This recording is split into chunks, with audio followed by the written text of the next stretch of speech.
The best one, maybe just be yourself, because if you are like an Instagrammer, you're also an influencer, and you have to be like your own personality and don't pretend to be someone else.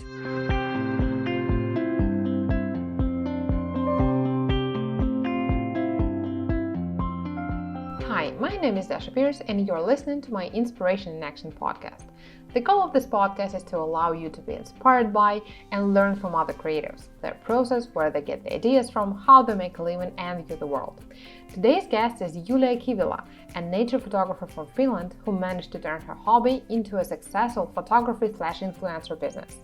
Julia will share the tips on making money from nature photography, the behind the scenes of influencer communications with brands, and why you should always pay attention to new emerging social platforms and not put all your eggs in the same social media basket. Please enjoy. Hi! Hi everyone. Nice to see you. Nice to see you too.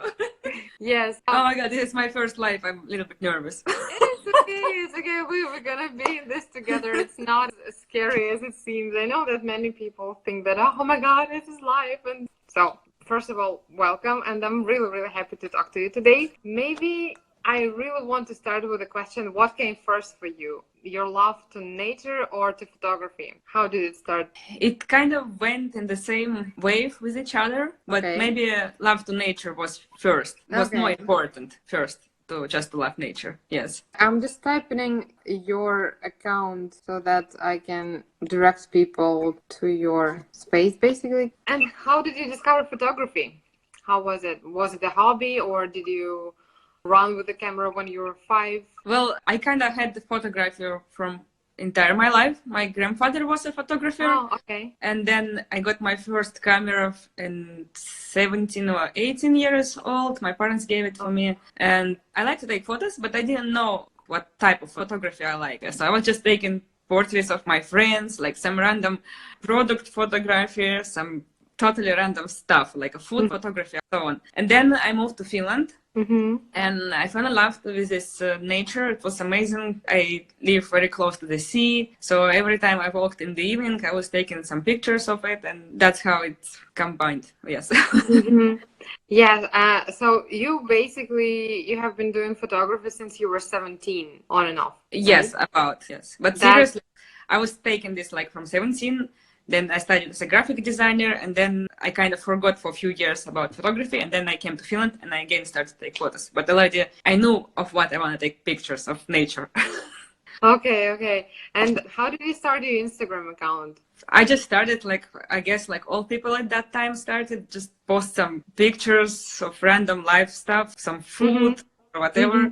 And then I started to post pictures of nature. Okay. And I got feedback, new followers, and it kind of like pushed me to do it more. And then I also, there was this kind of thing as suggested list in Instagram, and Instagram put me in this suggested list. And in 2 weeks, I gained like 20 or 30,000 followers. Wow. And that kind of like went to the new stage. That's really interesting. And when you started taking pictures, you lived in Helsinki, and how did you start traveling? Was it you started traveling and then taking pictures there, or you started traveling for taking pictures? How was it? Well, I was just traveling I was traveling a lot in Finland. I love to explore Finland, to see different places, new towns, new nature destinations. And in the meantime, I was taking pictures. So it was just like two things, just traveling and taking pictures, yes. But I don't do actually that much travel abroad. I mostly travel inside of the Finland. Yeah. I was just interested in how it happened. So you basically wanted to explore the country first, and yes, kind of came by. Yes, and first I was just exploring the closest area, like Espoo, Kirkkonummi, then this southern Finland, and then it goes more and more. Okay. What's your favorite place in Finland to photograph? In southern Finland, I like Teijo National Park, I like Hanko, Fiskars, Fagervik. I don't know, I just can maybe take from different areas, different places. There are so many of them. Kirkkonummi I also like, it's very beautiful. So you travel by car basically, right? Yes, with my husband. I don't have driver license, so I ask him a lot to take me to places. Nice. That's really, you're a good tandem. And I think it would be kind of scary to travel around just by yourself, right? If you're like Well, in taking... Finland, I guess no. In Finland, it's very safe, but maybe other countries could be a little bit scared to go alone. Yeah. Well, Finland is safe, but it's just that go into some faraway place and you don't know what can happen. Yes. Although I absolutely cannot sleep alone in a tent. No. I'm afraid of dark, so I have to have someone with me in a tent. That's why. But you do a lot of tent sleeping. And how did you become better in nature photography? And of course, there's so many people who take pictures of nature and landscapes, and all of them are beautiful. How do you stand out in this area? And how, that's going to be the first question. And the second question will be, how did you find your personal style in that area? Okay, the first question, I don't honestly how to answer. I try not to compare myself with other photographers. I don't know how to answer to that. And what was the second question? Actually, that's a very interesting thing, because why don't you compare yourself? I don't know, because I want to do my own thing and try to do my own photography. Of course, I see other pictures, how they look, but I don't like to compare myself to other people. Yeah, I totally agree to some extent, because, well, from my personal experience, I think that it's not good to compare yourself to other photographers, but maybe sometimes you need to compare your work in terms of how, like, quality, technical quality at least, and if you need to grow more in some direction of maybe like using colors or maybe concepts in my area, because I do conceptual photography. So I think that you need to compare yourself to some extent, but that's my personal opinion. That's why I wanted to know about you. But that's you have a very different art. Your photos are just pure art, so yes, they are very different, I guess, from everyone else. Thank you. So how did you find your style in this? Well, I just love nature, and I would just love to take pictures of it. And then, if you mean like editing style or the style of nature photography? I think, style of editing and style of taking images, because they look somehow magical. They're not, even in landscape photography, there are different styles. Some of them like show some very sharp and rough nature. HDR photographers, yes. Yes, your photography is more like there's misty and dreamy, but it's still nature. So yeah. Well, about editing, I like some colors, and the colors that I like, I try to pop more, and the colors what I dislike, like green, I try to make less on the photo. That's really awkward, right? Because you don't like green. How? Yeah, the summer is the most difficult season for me. I know, because I hate green in photos. What do you do that? Yeah. The yellow and orange, red I like the most. I even now in orange. Yes. So do you post-process your images in Lightroom or in Photoshop mostly, or? Lightroom, yes. I don't do Photoshop because I don't know so much about Photoshop, so just Lightroom. But I edit actually colors also in the Photoshop, so. Yeah, for me it's partially I do all the colors in Lightroom, and then I do the compositing part in Photoshop. Yeah, yes, exactly. Because I think the color process in Lightroom is much more straightforward and easy. Yes, I agree, because in Photoshop I don't know how even to do it so much, but I know some people who do color process in Photoshop. Do you use any presets? Yeah, I have my own presets. Oh, so you made them, and yeah, so it makes my life easier. But I still sometimes I make completely new preset for different photos. My photos are not like exactly same color edits. I just change them all the time, basically. Yeah. How many photos do you get from one trip? About from a trip to one spot. In one spot, I get about 100 photos. Are you able to use all of them? No, it just goes online. Goes one photo or two. Oh, You can have a trip to Lapland and spend there 1-2 weeks and post from there some 7 pictures on there. Why do you think that happened? Because I try to choose only the best pictures, only the most interesting, and pictures that don't look same on the other pictures what I have already. So, but I have shot in the same spot because there are many just similar pictures in the same spot I shoot, and then I just choose the best one. Okay. Now I want to switch gears a little bit and talk about your Instagram career. What was the worst ever Instagram advice that you got? I think maybe stop using Instagram. Seriously, people told you that? Yes. Seriously? Oh my God. Yes. Some of my friends, when I only was starting, when I didn't have any followers, and they was just like, just stop using it. Okay. And what about the best one? The best one, maybe just be yourself, because if you are like an Instagrammer, you're also an influencer, and you have to be like your own personality. You don't need to pretend to be someone else. You don't pretend to be someone else. Yes. Yeah, and I think that this part is kind of tricky sometimes because you also see so many influencers and you feel like there is some specific person who is supposed to be an influencer and you're supposed to be like that at the beginning. But then, yeah, definitely being yourself is the only do. I have the same mug, by the way. Yeah. I think we probably got it in the same spot. Yes. I love it. It's very good. Very beautiful. Yes, I love it too. Okay, when you got all those thousands of followers, like in 2 weeks, how did it feel? Did you start getting new collaboration requests straight away, or how? Yeah, it was like about 1 week after this I got first my Instagram customer. What is it? How do you say this? Client. And what was it? It was Daniel Wellington. It's so far one of my favorite. And I'm not aware what that is. Could you tell It's us? watch. They make very good, nice watches. I have them. Yes. Okay, great. So, and what other brands have you collaborated with? So many of them. Now, as you ask, I cannot remember any. It's okay. But, from clothes, I think last one was Revolution Race. Then I had Spotify also. Oh my God, I don't remember now. Honor. Yeah, go ahead. I just remember Honor phones also I had. It was a big long collaboration. Okay, great. And do they approach you personally or do they use some kind of platforms? Sometimes they approach from the brand, and sometimes they approach from the companies that make collaboration between bloggers and the company. So they contact you via email? Yes, email. Okay.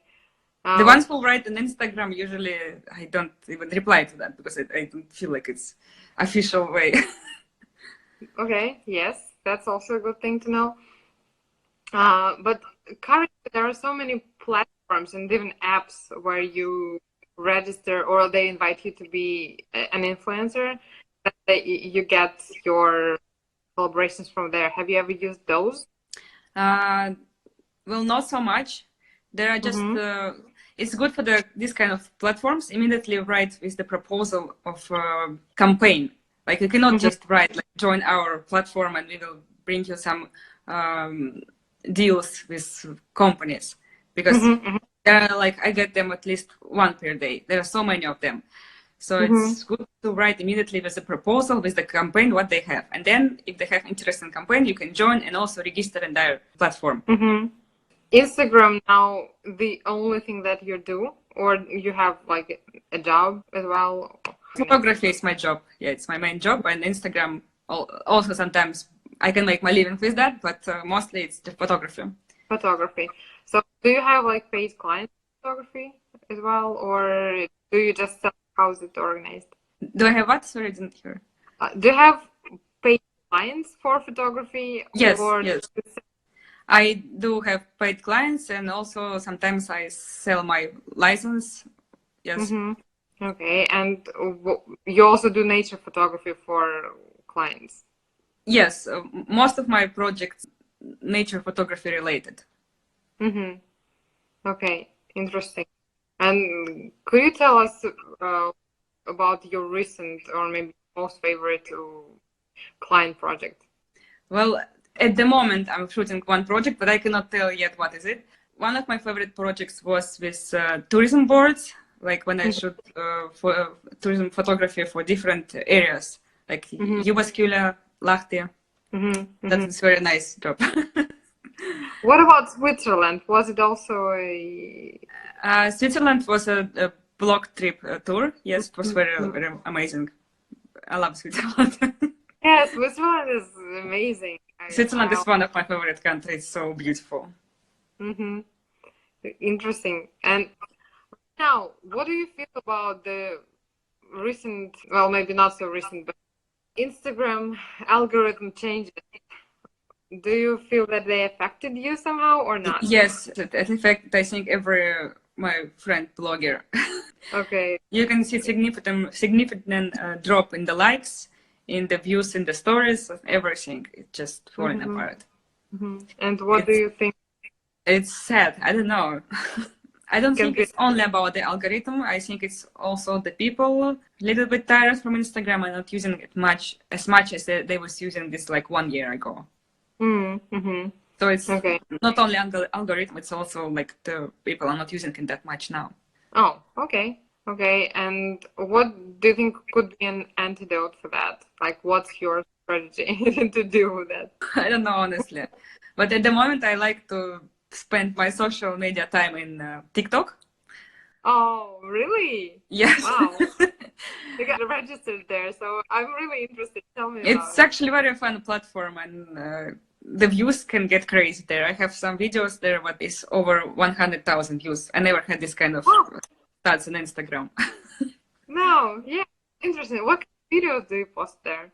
I post nature-related videos, but there are different kind of videos. There are like people dancing there, people making some funny videos, and so on and so on.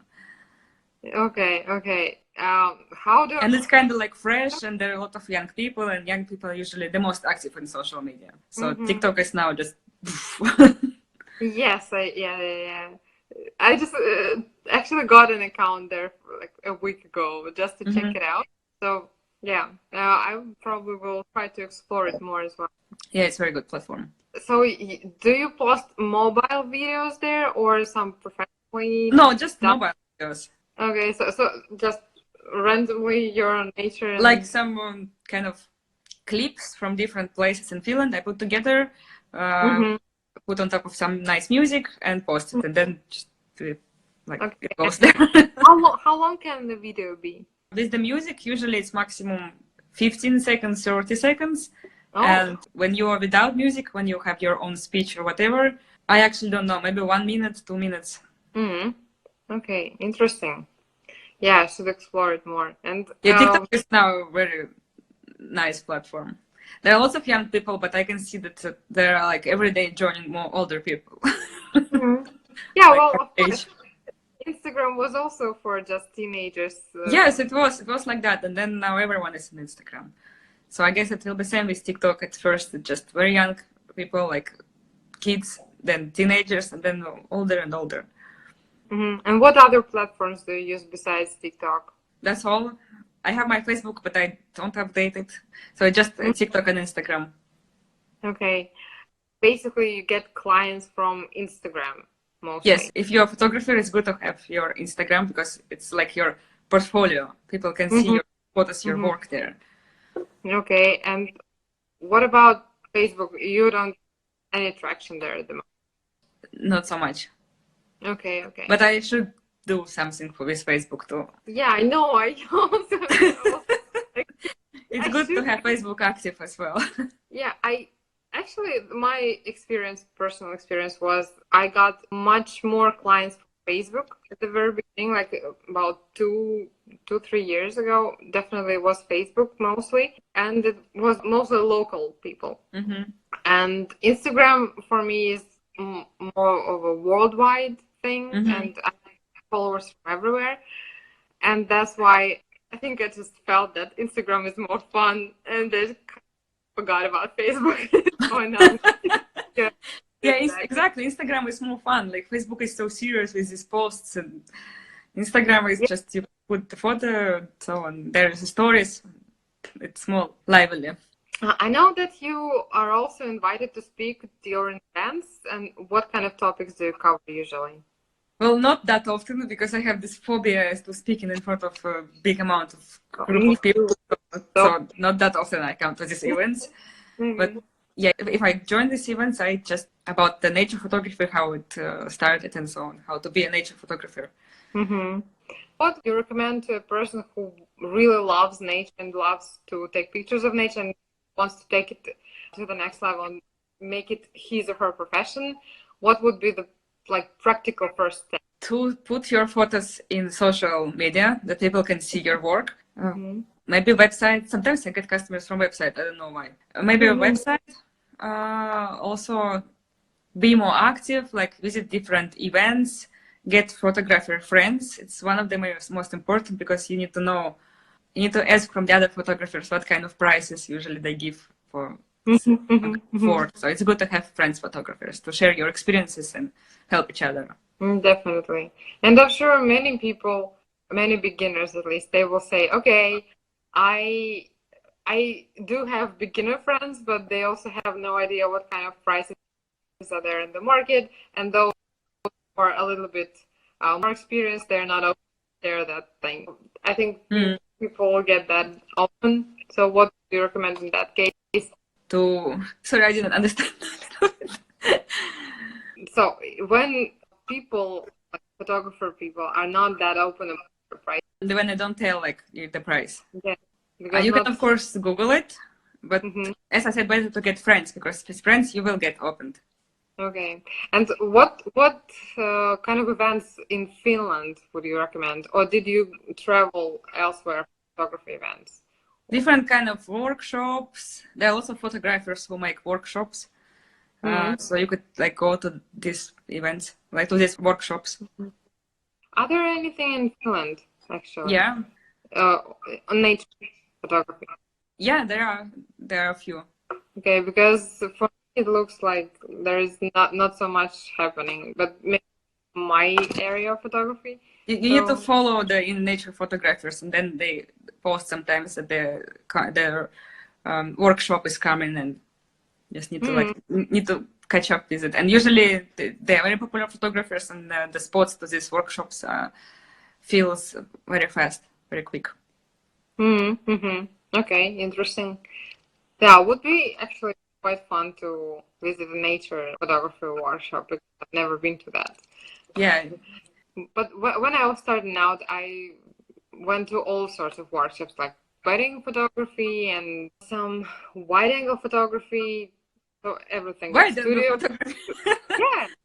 Okay. Because I was interested in different aspects, so I tried everything. It was an education. I think I learned a lot, and that probably added something to my style as well.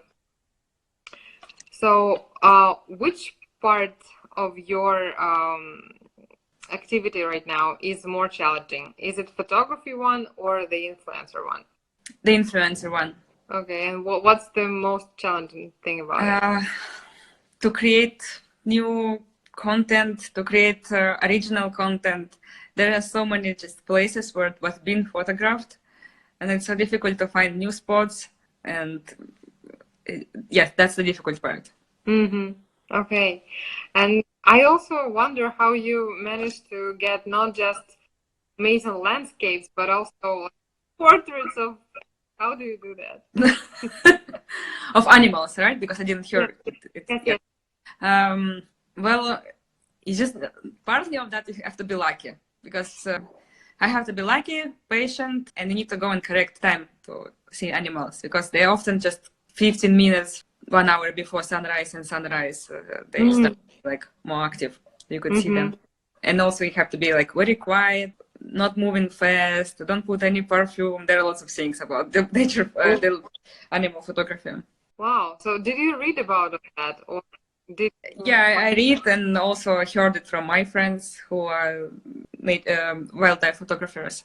That's really interesting. What kind of gear do you use? Do you use the big ones? Well, I actually don't have that good gear for wildlife photography. My longest lens is 70 to 100. I want to have even bigger one.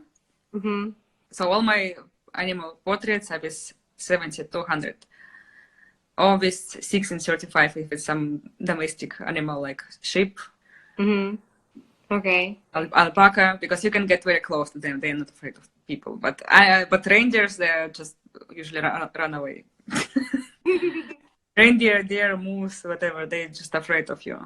And gear package, you should have to start with nature. Wide angle lens, I have 1635. Also good to have 70-200. I like to make sometimes landscapes with that. Very far away landscapes. And good camera. Wait, what type of camera do you use? DSLR, good camera. But actually you can also have now good cameras, mirrorless cameras. You can also have very good ones now. Brands? Canon, Sony, many brands do this kind of. Okay, interesting. And if we go back to the influencer part of it, how do you choose the brand? Do you ever reject someone? Do I like write with them? Sorry, it's now again dropped sound. Do you reject brand collaboration somehow, or how do you choose the ones you want to work with? Yeah, I choose the brands what I think my followers, it will be useful for my followers, or then the brands what I just like, what I would use myself. Okay. Yeah, go ahead. And if it's like, there are also these watch companies who send like almost every week messages. So like you don't go with all of them. All even though many of them can be good, but still you don't go with many of them. That's also the thing. You cannot have too many same thing. Yeah, that would look very weird, I think. I wanted to ask something just thought here. But when you work with brands, do they have like specific recommendations how you need to shoot the photo, or do you have the complete freedom there? Most of the brands give you complete freedom.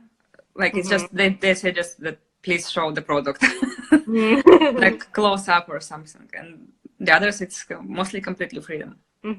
I guess maybe for me it's completely freedom. I don't know. Maybe for the other lifestyle photographers, it can be more picky that they can say like where and how.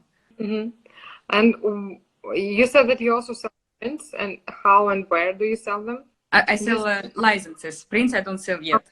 Oh, okay. So you're planning to sell prints? Yes, I want to sell prints, but I need to find a good printing company. Yeah, I can actually. You can actually recommend one. Yeah, because I'm currently doing the research as well, and I'm ordering tests, so we can later talk about that. I'm still in the discovery mode and the exploration mode, but soon I will be able to share the information too, because there are several good in Helsinki and nearby as well. So, and when you're selling licenses, do you sell them via some agencies as well, or just by yourself? Just by myself. Okay. My husband actually takes care of this bureaucracy things. I don't stand in that. And how do you set the prices?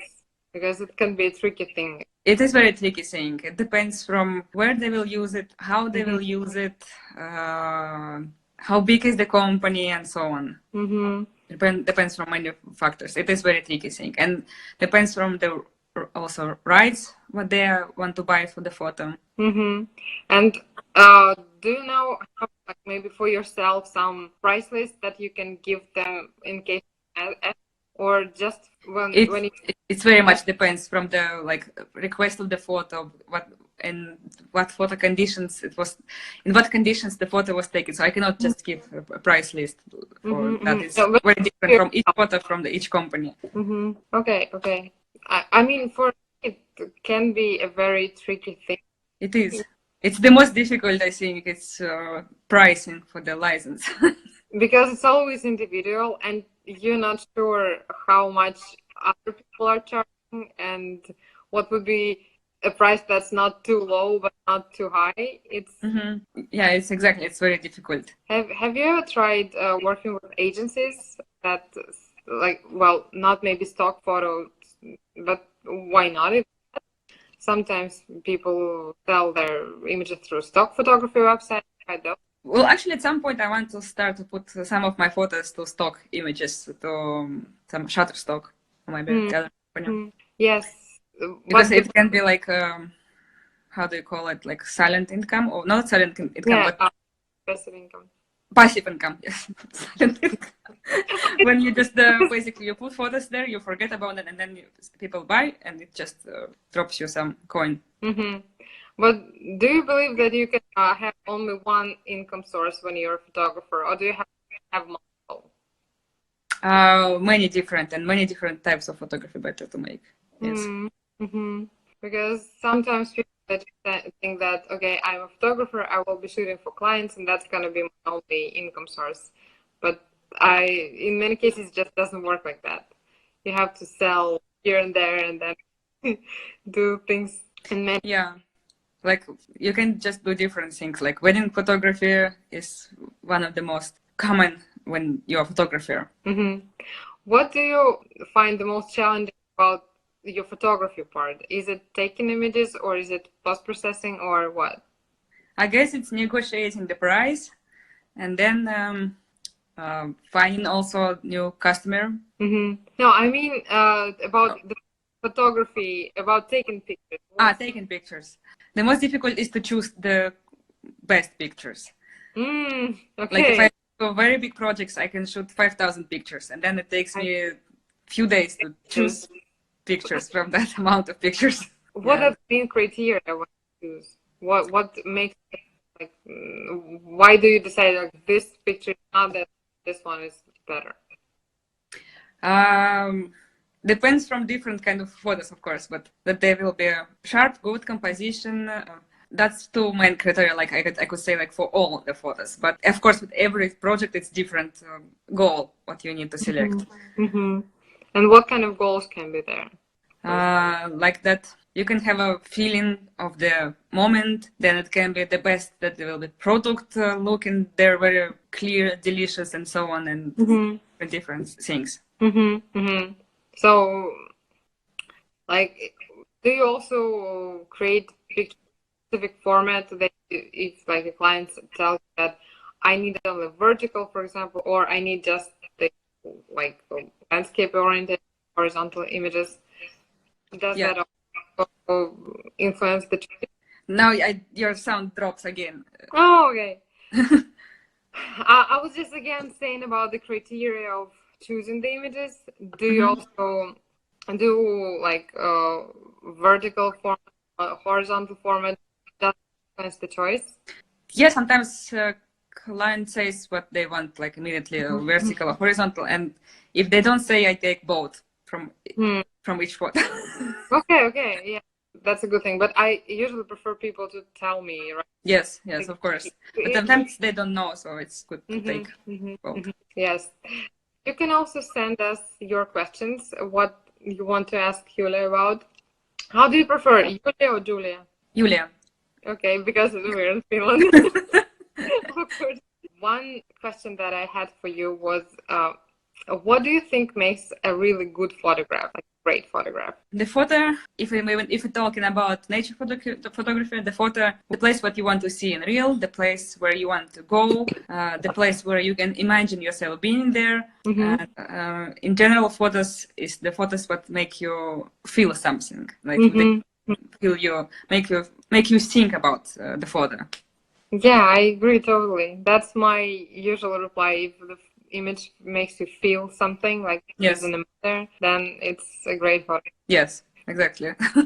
Yeah. Agree also. So, do you, by the way, do you print out your works for yourself and have them in your home? No, not so much. No, not at all. I'm just starting to do this actually. So when the day will happen that we will move to a new home, and I will start to put my prints and prints of my works of my friends, because I have some prints and paintings of my friends, and I cannot put anything now. So I will just when I will have new apartment.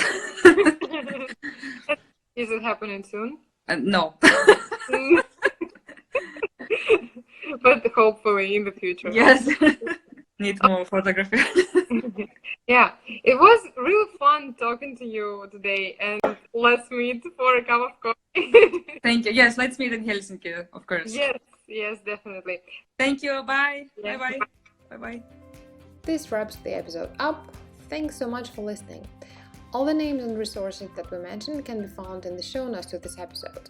Go to dashapears-art.com/podcast.